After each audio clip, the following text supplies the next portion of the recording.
Hi everyone, I have some information that I want to share with everyone.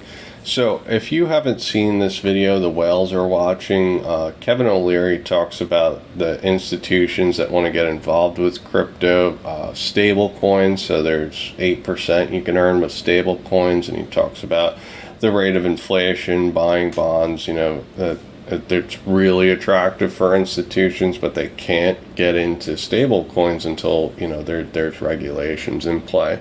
He also talks about the Middle East, how much money is in the Middle East, and, if they were to buy Bitcoin, it would move the price of Bitcoin, specifically the sovereign wealth funds. How much money is just interested in crypto in general, but, none of that's going to happen until U.S. regulators regulate crypto.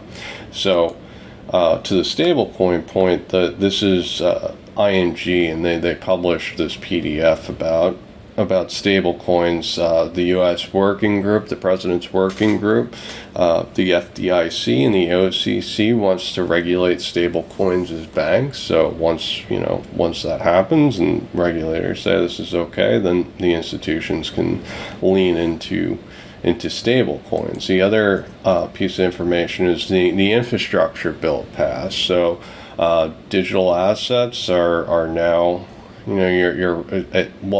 on this date, so 12/31/2023, this will all happen where, if you swap a coin worth more than $10,000 on a decentralized exchange, you need the person that sold you the coin to, or that you sold the coin to, their social security number, their ID, all these things that are kind of impossible. Like, you just take NFTs, for example. If you had an NFT that was worth $10,000 or more, you have to report this to the IRS, and you need to have their social security number and all their information. This comes out in 12/31/2023. So, I've always suspected that these types of regulations would come forth, and you're going to have a digital identity that's attached to your wallets, and the platforms will know who you are, and KYC, especially with the bigger transactions. So there's been a lot of reports that Coinbase is making people re-KYC and Uphold's making people re-KYC and asking for source of funds. Show us a picture of your wallet, show us a picture of your bank, how'd you get money. So this stuff's going to happen, but it looks like 2023 is 12/31/2023 is the time, so there's still more time before all this rolls out. Now, this is Pat Lavaca from Oasis Pro Markets. Now, listen to what Pat has to say. And we are stablecoins, for instance. So we got approved for CBDCs and stablecoins, et cetera, for digital security transactions when we got our ATS. And we are, so I believe Chairman Gensler came out recently and said all stablecoins are securities. So that's problematic for us. That's problematic for, decreasing settlement times quickly. That's my concern. What's happening on the crypto side? Michelle Bond was here yesterday from Atom. She made some comments that we're encouraging. We're a member of Atom too. That it is regulation by enforcement. We're seeing that. I mean, Ripple's already out, but Gensler's only been there like 6 months. And Uniswap just got a Wells notice. The rumor is 130 companies got Wells notices, a little more than that. So that's concerning. And a Wells notice is basically the SEC coming out in layman's terms and basically saying, we think you're guilty, prove to us you're not, after extensive being a security. That's what that whole approach is. So that's concerning. On one end, Michelle mentioned that some legislation's coming out from Senator Loomis and Sinema, Republican Democrats, or some bills in the middle of October that'll be beneficial to this ecosystem, our industry, which we're really excited about. I don't know exactly what it is. It's tied to an SRO potentially, but when it comes out, that's a big positive. So one other positive I saw. All right, so he says that there's over 130 Wells notices. This is the rumor that's going around. So this is XRP's chart, right? This is when the SEC announced that they had a lawsuit, right, with Ripple and XRP. So XRP's price tanked to like over 75%, right?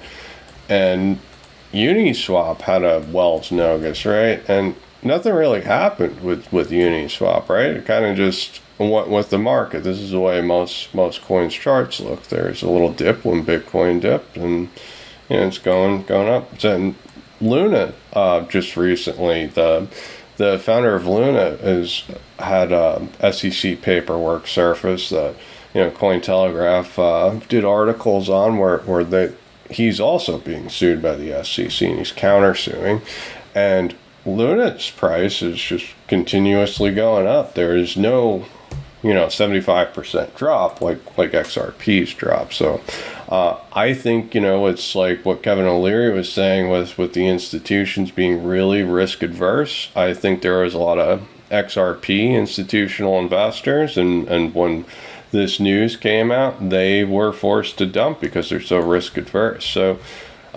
the good news is if they want to buy in back at XRP, especially, as this chart progresses and the security lawsuit settles, they'll have to buy in at a higher price. So that's the silver lining. I don't know any of that, definitively. It's just kind of my best guess. He also mentions Cynthia Loomis and another Democrat that was proposing crypto regulations for SROs. And an SRO is a self-regulatory organization. And a self-regulatory organization is Atom. Atom is Michelle Bond. That's where she left Ripple and went to work for Atom. And they're pushing for regulations for crypto, but clear regulations, right? So they have some of the biggest companies in crypto on the Atom board, and this is what Michelle Bond had to say in another video. So let me play this for you. Well, when I'm sure you all remember the FinCEN unhosted wallet debate, we'll call it. So right at the end of the year, right before Christmas and New Year's, FinCEN issued their unhosted wallet proposal that required KYCC. Anyway, I'm sure you all saw it play out.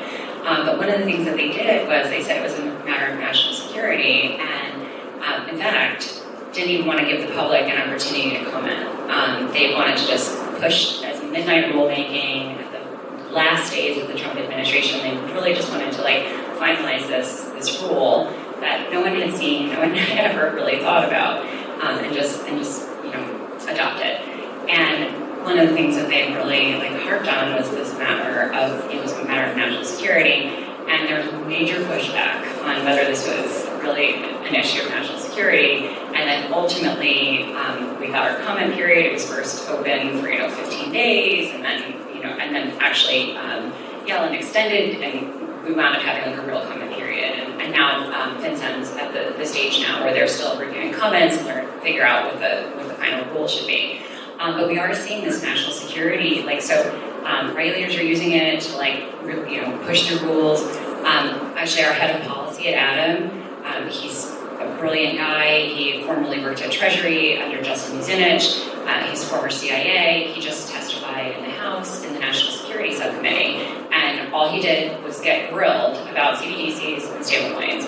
It was an awesome hearing, to be honest. You should catch it if you haven't seen it. It was one of the only positive hearings I've seen on crypto in Congress as of late, so I was really proud of him. That was awesome. But we're seeing this national security angle come up over and over again. The FBI actually just asked us to do a training. So we're going to be doing a 5-series training with the FBI.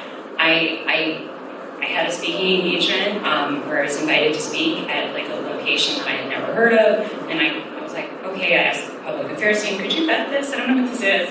I went, and it was CIA, FBI, and just the intelligence community. So this crypto is being looked at from all different kinds of angles, and in good ways. I mean, look at what we're seeing, like with the way that, obviously things can be traced on the blockchain. We've seen, we saw Colonial Pipeline where the FBI was able to recover millions of dollars in funds. Like, there's a lot of really good that the intelligence community is looking at, and they're like, this is great. But in any event, I do think that there's definitely a national security angle. The intelligence community is looking at this. The Congress is looking at it from that perspective, and the regulators are as well.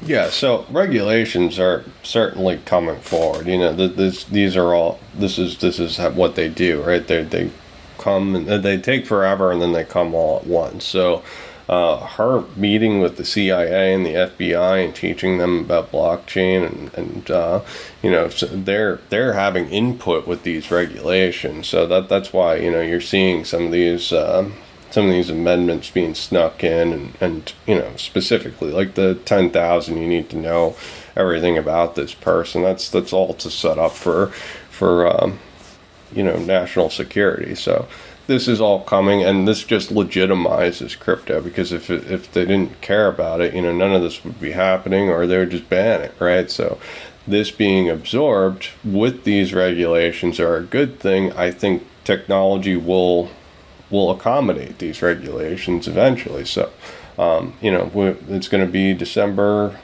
31st, 2023. We'll see how fast these platforms move, and the winners will have a lot to benefit from. So this is, if you follow him on Twitter, Short the FOMO. So he posted LDL is in India, I guess, and he does on-chain analytics for the XRP ledger, and this is his website that he has. And if you look at, I don't know exactly where India is, but it's somewhere around here. India is starting to have ODL transactions, and we know Brad Garlinghouse was saying India is like a weird jurisdiction because they ban, and then they say that crypto is no good, and then they allow it, and they say it's no good, and they just have this back and forth. But now that we're starting to see some transactions happening from here, I think India is going to be a corridor that opens up. And credit to Wrath of Kananaham that posted this, but this is kind of older news with Lulu Exchange showing Federal Bank, which is an Indian bank, and the UAE. So that gets back to the point with Kevin O'Leary with the Middle East. The UAE, we just saw information with the UAE again. This was PYPL. They're in the UAE. They're opening up ODL. And there's now also another Saab bank, which is like an HSBC subsidiary that's also using on-demand liquidity. So I hope you found some of this information valuable. Let me know what you think in the comments below. I hope you enjoyed. Thanks. So have a good night, everyone.